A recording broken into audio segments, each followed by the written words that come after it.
কথায় আছে না, অহংকার পতনের মূল। এটি সত্য, এটি বাস্তব। চলুন অহংকার নিয়ে একটি বাস্তব ঘটনা বলি। এক সময় জাহেদ সাহেব সরকারি কর্মকর্তা ছিলেন। সেখান থেকে তিনি রাজনীতিতে যোগ দেন। ছাত্র জীবনেও এক সময় রাজনীতি করেছেন। সেই সুবাদে খুব তাড়াতাড়ি দলে নাম লেখান। উচ্চ পদে যান মাত্র কয়েক বছরের মধ্যেই।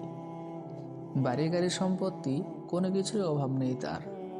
সারা জীবনেই ব্যক্তিগত জীবনে বেপরোয়া ছিলেন তিনি।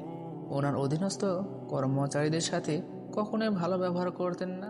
আত্ম অহংকার এতটাই বেশি ছিল যে তারা মাটিতে পা পড়ত না। ক্ষমতার অপব্যবহার থেকে শুরু করে একাধিক মামলা আছে তার না।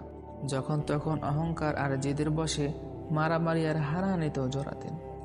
এত অভিযোগের কারণে তাকে পদ থেকে সরিয়ে দেওয়া হয়।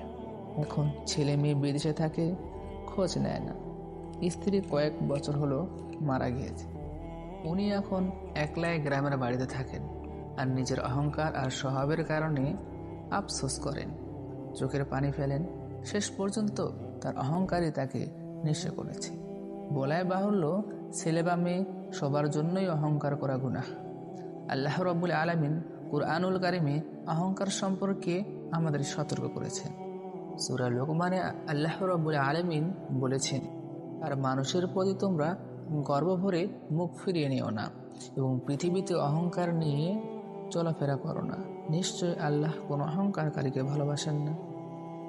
তিনি আরো বলেন, আমি আমার নিদর্শন সমূহ থেকে তাদেরকে দূরে সরিয়ে দিই যারা পৃথিবীতে অন্যায়ভাবে অহংকার করে।